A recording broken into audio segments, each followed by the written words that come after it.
It is week 2 in the National Football League, and the 1-0 Pittsburgh Steelers will head to Mile High to take on the 0-1 Denver Broncos, where Russell Wilson will be looking to get his revenge over his old team in the Denver Broncos. We will be going live for this game for our live watch party on Sunday, starting at 3:30 p.m. Eastern Time. So again, 3:30 p.m. Eastern Time, about an hour before kickoff, we will be going live for Steelers versus Broncos, an hour of pregame, live play-by-play, and then, of course, our post-game takeaways like we do every single week. So do me a favor. Click that subscribe button and join us for the largest Steelers watch parties right here on the YouTube platform, 100% free.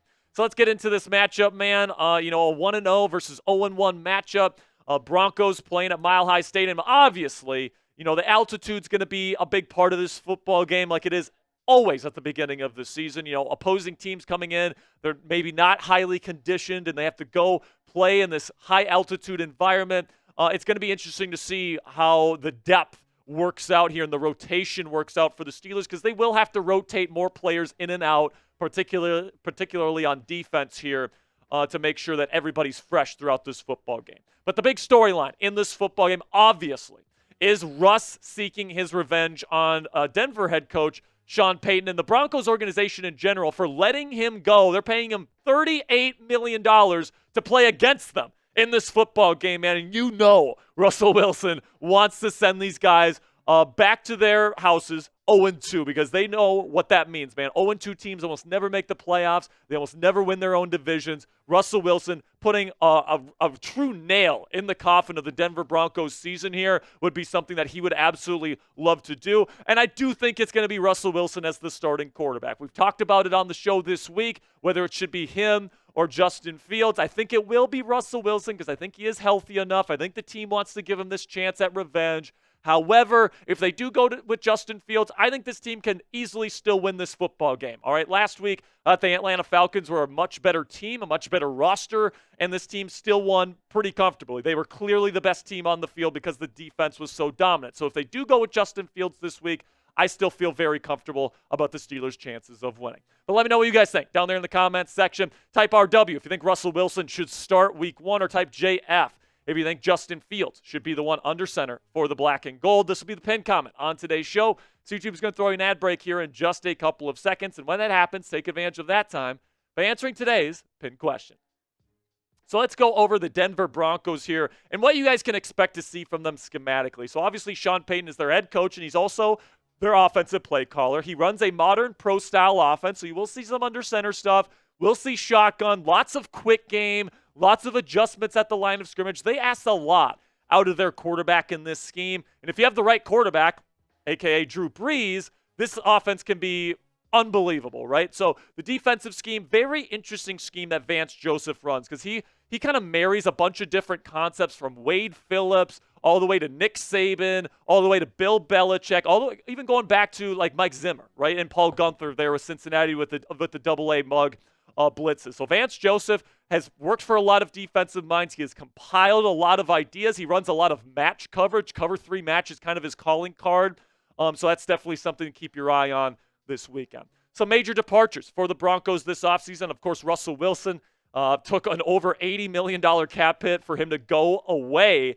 So you know that he definitely wants some revenge this weekend. Jerry Jeudy, they ended up trading to the Cleveland Browns. Lloyd Cushenberry, a really, really good starting center, ended up leaving in free agency to Tennessee. Justin Simmons, who the Steelers played last week, also left in free agency. They did not bring him back. And then Josie Jewell, the inside linebacker, very solid inside linebacker starter, left for the Carolina Panthers this offseason. Some major additions, though. Bo Nix, their new quarterback, he will be starting for them in week 2 here. Audric Estime out of Notre Dame, a powerful running back, is going to be almost like a third running back, though. They kind of have a true committee here in Denver. Josh Reynolds had a decent season with Detroit last year, but he's a very mid-starting capable wide receiver. John Franklin Myers is a good defensive tackle. Wouldn't say he's a great one.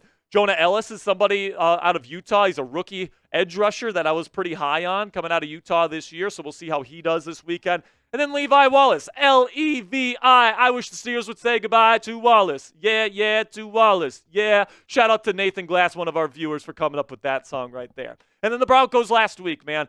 I don't think that this score does justice to how bad the Broncos got whooped Okay, Bo Nix, 26 of 42, should have thrown 5 interceptions in this game. All right, many, many poor decisions with the football, putting the ball in harm's way. Steelers are not going to drop 3 interceptions like the Seahawks did this past weekend, okay?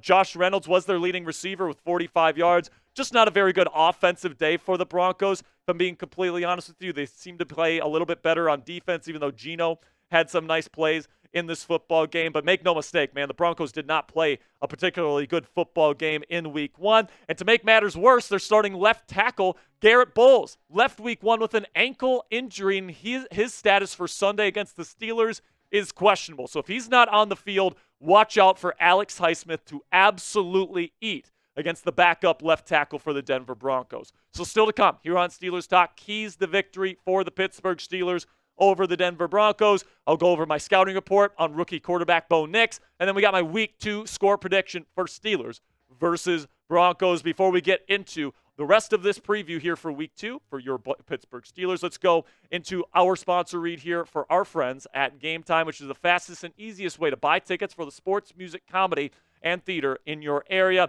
And folks, we all know that watching a Pittsburgh Steelers football game at Acrisure Stadium is unlike anything you can get from watching the game on your couch, man. You go there, everybody is cheering on the Steelers. The terrible towels are waving in the air, especially late in the season. It's cold. The environment is just awesome, man. So Game Time Picks, it's a brand new feature from our friends at Game Time. What it does is that filters out the fluff to show you only incredible deals on great seats, so you don't have to waste time searching through thousands of tickets, so you can go see more Steelers games this year. So this is how it works, guys, okay? So you go to a game or an event you guys want to go to. Let's go Steelers home opener versus the Chargers here. All you have to do is pick the Game Time Picks button at the top, and it puts all the tickets in their database, and it puts it through an algorithm to show you the best deals on the best seats. So you don't have to do all this research on different ticketing apps, and even on the Game Time app itself. It does it for you if you use this new feature. And by the way, every single ticket on this app, guys, on Game Time has the lowest price guarantee on any ticket to any event. It's more than just football. It's other sports like baseball, hockey, any other sport you can think of. Plus, it's more than just sports, right? It's music, it's comedy, it's theater. It's anything you can get a ticket to. Game Time has it on their app at the lowest price guarantee on any ticket to any event. They also have all-in pricing, so you don't get slacked with crazy fees at checkout. You know exactly what you're going to pay right up front. And flash deals are also a part of the Game Time app. And what that means is the prices go down even lower the longer you wait to the start of your event. So that's fantastic if you're like me, you're a procrastinator, like to get your tickets last minute. Take the guesswork out of buying tickets with Game Time today. Download the Game Time app, create an account, and use code CHATSPORTS. It's one word, all caps, CHATSPORTS, for $20 off your first purchase. Terms apply. Again, create an account and redeem code CHATSPORTS for $20 off. Download Game Time today. What time is it? It's game time. All right, now, on to the keys to victory. And I only have 3 because I think that the Steelers have a big advantage in this from a pure talent standpoint on their roster, okay? So the first thing the Steelers need to do is they need to take away the quick passing game for Bo Nix, because that's his bread and butter. That's why he's a fit in Sean Payton's offense, because Sean Payton likes a guy that can diagnose a defense pre-snap, make changes at the line of scrimmage, and then get the ball out of his hands quickly. If you're the Steelers, you press the hell out of these wide receivers. You get up in the face of Bo Nix and these wide receivers, and you force these guys to beat you deep. My scouting report on Bo Nix here, pre-snap process is pretty good. He does a pretty darn good job at finding his first read, knowing where to go with the football. He's generally accurate with it. The playmaking outside of structure can be pretty good as well. Maybe not elite, but it is good. And then decision-making, he doesn't really put the ball in harm's way a whole lot, even though in week 1 he should have had 5 interceptions, so maybe at the pro level that might be a little bit different. The cons, post-snap processing, I think after he finds that first read, if it's not there and the defense shifts and rotates, he has a tough time getting to 2 and 3. So if the Steelers can rotate their coverages before the snap and confuse him, I think that can force some turnover opportunities here on Bo Nix. And then also a lack of aggressiveness. Never really been a guy that pushes the ball down the field. He's going to try to work the quick passing game. The Steelers need to get in the face of these receivers, press, and then rotate as well to create confusion and not allow Bo Nix to beat them with the short passing game. Force this guy to beat you downfield. That is my message to the Pittsburgh Steelers this weekend. You want Bo Nix to throw the deep ball to Cortland Sutton and score a touchdown that way. You want him to throw the deep ball to Marvin Mims and win that way, because he still has to prove that he can do that. at the NFL level. And he hasn't done that to this point, at least in my opinion. And, I think the Steelers defense and their secondary is more than capable of hanging with these guys in press coverage, right? I think that that's absolutely something this team can do. You got playmakers like Minkah Fitzpatrick and Deshaun Elliott out there, man. I think that this is going to be a really, really tough week for Bo Nix, but we'll get to that in a little bit. Another key to victory for the Steelers is you got to get George Pickens some freaking help, man, because listen, man, George Pickens is unbelievable, all right? He is an alien. He is a true number one receiver in this league. His spectacular catch rating should be 99 on Madden. It's the best in football, in my opinion. But Patrick Surtain is such a good number one shutdown corner, man. And what Pat allows them to do is the same thing that allows the Steelers defense with Joey Porter Jr. to do, is that they take away the number one receiver, all right? So George, he's going to have his wins. He's going to have his moments. He's going to have some nice catches, and he's going to have some big gains. But it's not going to be that much because Pat Surtain is going to be draped all over him. So the big question is, who's going to help George Pickens? Who's going to step up, and who's going to be that other receiving option that Russell Wilson or Justin Fields is going to take advantage of here? That's going to be a big, big question for the Pittsburgh Steelers in this football game. Hopefully Roman Wilson can go. Maybe Van Jefferson can have a bounce-back game. Pat Freiermuth, maybe he has a bigger role in this one. Maybe they get Jalen Warren going in the screen game a little bit more. Somebody has to step up here because George Pickens isn't going to be the guy that's going to do it all like he did against Atlanta. Then we get to the final key to victory, which is to take care of the football. And whether it's Justin Fields or whether it's Russell Wilson, it's going to be very important to not beat yourself in this football game. And that includes penalties, by the way. Okay, so the Broncos, they're hoping that the Steelers shoot themselves in the foot. They can get turnovers. They can get easy opportunities to score and all these different things. The Steelers just need to protect the football, be efficient, convert on third downs, not do these stupid penalties. Take care of yourself. Take care of your business. Your team is a lot better. Your team is a lot more talented, and you'll come away with a victory. So make sure you guys click that thumbs up icon if you haven't already. If you want the Pittsburgh Steelers to win versus the Denver Broncos and you want Russell Wilson to get his revenge over the Denver Broncos, I certainly do. If you're with me, click that thumbs up icon. So for me, guys, I think this is going to be a dominating game for the Pittsburgh Steelers. As long as no referees get in the way here, Producer Coop, this game should be easily won by the Pittsburgh Steelers, just like last week's game should have been easily won by the Pittsburgh Steelers. This one, I'm going to predict 23-6 Steelers win.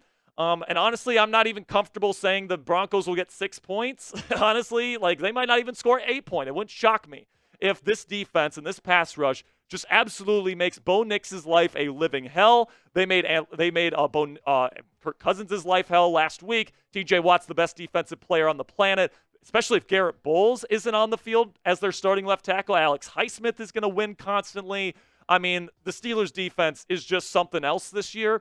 I think that we saw that in week 1, and I don't think that this Broncos offense has anything next to the talent level that the Steelers bring to the table. So I think they dominate in this one. And then on offense, I do think Russell Wilson gets his revenge. I'm not going to say he's going to light it up or anything like that. I do think George Pickens is going to be taken away a little bit by Pat Surtain.